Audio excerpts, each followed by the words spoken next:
Olá pessoal, continuando o nosso estudo sobre estrutura e nomenclatura das várias classes de compostos orgânicos, nesse vídeo nós vamos tratar dos éteres. Esse assunto corresponde ao capítulo 10 deste livro Introdução à Química Orgânica, de minha autoria, e o assunto vai ser dividido em duas partes. Esta é a parte 1. Nesse vídeo você aprenderá sobre a estrutura geral dos éteres e sobre a ocorrência dos éteres na natureza, em fármacos e algumas aplicações. Na parte 2, nós veremos as regras de nomenclatura da IUPAC, incluindo nomes não sistemáticos aceitos e nomes preferidos para éteres e sulfetos. Nós vimos no vídeo sobre álcoois que um álcool tem uma fórmula geral aqui representada e um fenol aqui nós ainda não vimos, mas a fórmula geral está aqui representada também. E se você compara com a água, tanto álcool como fenol, eles são produtos que são obtidos, se você observar a fórmula, pela retirada desse átomo de hidrogênio, pela substituição de um grupo alquila ou um grupo aromático. No caso dos éteres, fazendo a comparação com a estrutura da água, os dois átomos de hidrogênio agora foram substituídos ou por grupo alquil ou grupo aromático. Esses grupos podem ser iguais ou diferentes, podem inclusive fazer parte de um ciclo, nós teremos éteres cíclicos, e a mesma coisa com os grupos aromáticos. Agora, existe também o éteres, nós estamos acostumados, em todos os livros, vocês têm estudado, sempre você entende que um éter é um composto onde esse átomo de oxigênio está ligado a dois átomos de carbonos aqui. Mas se você tiver aqui, por exemplo, um átomo de silício ligado ao oxigênio, ou dois átomos de silício, isso também é um éter. Você pode ter aqui um átomo de germânio, também será um éter. Os éteres, onde um átomo de silício está ligado ao oxigênio, eles são importantes, são chamados de silioéteres, e são importantes, esses grupos silio aqui, correspondem a grupos protetores importantes para álcoois. Um assunto que nós estudaremos quando formos estudar a reatividade de álcoois. Mas, só para chamar a atenção, que não é apenas quando se tem carbono ligado ao oxigênio que se tem um éter. Esse é uma classe importante, são vários tipos de silioéteres que existem. Tá? Um átomo de oxigênio entre dois átomos de carbono, só resumindo, seja ele sp3, sp2 ou sp, ou entre outros elementos, como eu disse, ilustrado aqui, o silício. Mas pode ser, por exemplo, também germânio, por exemplo. Eu vou dar agora alguns exemplos de aplicações para vocês. Um éter muito simples é esse aqui ilustrado. Tá? Eu já vou aproveitando, não vou falar sobre a nomenclatura agora, mas esses nomes já vão aparecendo. Aqui nós temos um grupo terbutil e aqui nós temos um grupo metil. Esse composto é chamado então de terbutil metiléter, conhecido pela sigla MTBE. Esse composto é um aditivo colocado na gasolina para aumentar a octanagem e melhorar a eficiência da combustão. Esse é apenas um exemplo de uma aplicação industrial de um composto. Eu chamo a atenção nesse momento aqui, porque aqui tem um grupo terbutil e eventualmente vocês encontram apenas uma letrinha T, um T-butil aqui na frente, mas chama a atenção que o nome do grupo é tertibutil. Alguns traduzem como C, tercibutil. Essa minha preferência é pela tradução por tert, e assim eu mantenho em todos os meus vídeos, tá? E eu chamo a atenção dessa referência, Panico et al., 1993, está citado ao final, na página 50, onde chama a atenção, o autor chama a atenção, esse é um livro da IUPAC, tá?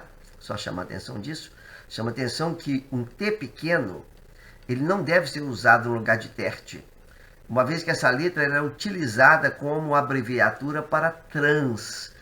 tá? Quando você tem compostos cíclicos polissubstituídos, tá? Em vez de escrever trans ou cis, se utiliza a letrinha T em itálico e a letrinha C também em itálico, tá? Para fazer a designação dos grupos nesses anéis polissubstituídos. Não é assunto do nosso vídeo aqui agora, mas só chamando a atenção, porque é comum encontrar essa letrinha T e nos manuais da EUPAC isso não aparece, tá? Eu apresento agora alguns exemplos de compostos de ocorrência natural ou produtos naturais que apresentam função éter. Aqui nós temos a fórmula da periplanona B. Observe, esse composto tem aqui um alqueno, tem outra ligação C-C, ou seja, isso aqui na verdade é um dieno. Você tem aqui uma carbonila de cetona e destacado em azul, nós temos aqui um éter cíclico e aqui destacado em azul outro éter cíclico. Esse composto é um feromônio de atração sexual de barata. O feromônio é uma substância produzida por um indivíduo para atrair o outro. Tá? No caso aqui, a barata. A função é para atrair o parceiro sexual. Essa barata comum, cujo nome científico é Periplaneta americana, daí o nome do composto periplanona, vem de periplaneta, e ona porque é uma cetona. Esse composto é extremamente eficiente nessa função como atrativo sexual, uma quantidade mínima de 0,01 gramas, ou seja, 10 miligramas, é suficiente para atrair em torno de 100 bilhões de baratas. Isso corresponde a 100 milhões de quilos. Ou seja, é uma substância extremamente potente, com uma função ecológica muito importante, que está relacionada com essa questão da procriação das baratas. Uma substância bem mais simples agora, chamada de mais disparlura, esse mais aqui na frente está relacionado com a atividade ótica do composto. Existe esse isômero, não vamos estudar agora especificamente sobre isomeria, mas existe esse isômero, existe o enantiômero dele. Se observa que isso aqui é um composto cíclico, é um éter destacado em azul. Esse é um feromônio de atração sexual das fêmeas adultas da mariposa cigana, Limantria dispar. Essa fêmea produz essa substância para atrair o macho aqui agora. Uma outra substância extremamente muito mais complexa aqui agora é a azadiractina. A azadiractina tem aqui uma função álcool, tem essa função, tem uma ligação dupla, que é um alqueno, essa função OCO é um acetal, aqui tem outro álcool, aqui tem uma função éter, aqui tem outra função éter, aqui tem uma função M-acetal, várias funções éteres. É uma estrutura extremamente complexa, com uma arquitetura muito intrincada. Essa substância, tá? Ela é isolada, ela tem atividade nematicida, atividade antialimentar para insetos, e ela é isolada da planta chamada conhecida vulgarmente como nim. O nome científico é Azadirachta indica, uma planta originária da Índia e cultivada no Brasil para fins de produção de substâncias para controle de inseto. Essa substância, chamada de carolignana, foi isolada pela minha colega Vanderlúcia Fonseca de Paula durante o seu trabalho de doutoramento, que realizou sob minha orientação na época. Isolou dessa planta o Chroma lagopus, uma série de substâncias novas, inéditas, e por serem produtos naturais nós tínhamos que dar nome. Eu batizei o nome com concordância da Vanderlúcia, agora professora, né, já há muito tempo, de carolignana, em homenagem à minha filha Carolina. Como a substância é uma lignana, nós chamamos de carolignana. Vocês observam que nomes não sistemáticos, nós ainda temos alguma liberdade para utilizar em caso de algumas moléculas. A Vanderlúcia isolou uma série dessas carolignanas e, posteriormente, muitos outros pesquisadores ao redor do mundo isolaram outras carolignanas e batizaram, mantendo a sequência de letras que na época foi dada por nós nesse trabalho aqui no tetrahedron. Tá? Essa planta, como eu disse, é isolada de Ochroma lagopus, que é chamada vulgarmente de pau-balsa, em função da baixa densidade da madeira. Na época que nós realizamos esse trabalho, fizemos apenas a identificação e elucidação estrutural. Vários outros grupos depois identificaram, determinaram muitas atividades biológicas para essa substância.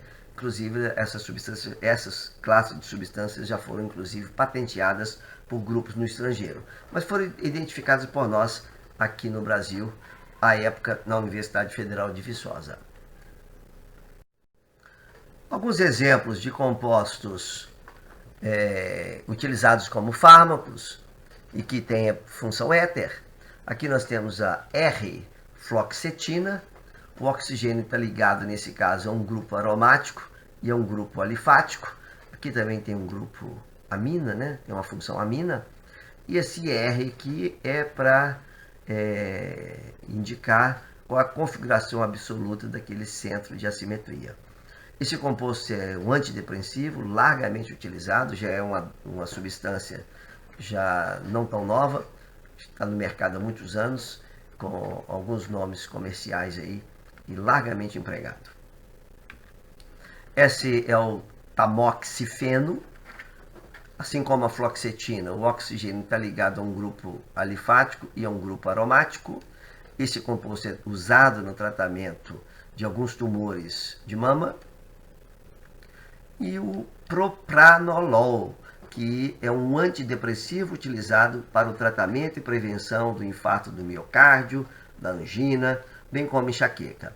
Você observa que tem aqui um naftaleno, ligado diretamente ao átomo de oxigênio, que está ligado agora a um grupo alquila.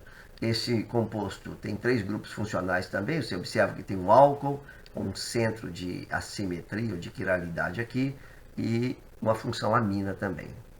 Vocês observam então que os éteres têm uma grande diversidade estrutural, podendo ser alifáticos, cíclico, acíclico, aromáticos, de modo que a importância dessa função química é enorme no estudo da química orgânica e no estudo também e na identificação de novas substâncias com aplicação para o nosso dia a dia.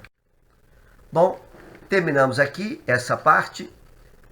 Espero que vocês tenham apreciado, que tenha ficado claro para vocês que os éteres podem ser cíclicos e acíclicos, que eles têm origem natural com importantes funções ecológicas, e que eles também são encontrados em fármacos, por exemplo, também são encontrados em vários pesticidas e outras substâncias que a gente não apresentou aqui, é claro. E esse capítulo continua. Veja o próximo vídeo, a parte 2 dessa aula, onde nós trataremos exclusivamente de nomenclatura desse tipo de composto. Agradecemos aos professores Claudinei Filomeno e Elson Santiago. Aqui tem uma referência que vocês podem consultar para aprender um pouco mais sobre o assunto. Muito obrigado. Se você gostou desse vídeo, se foi útil, indique para um amigo seu, para um colega, para um estudante. Muito obrigado e até o próximo vídeo.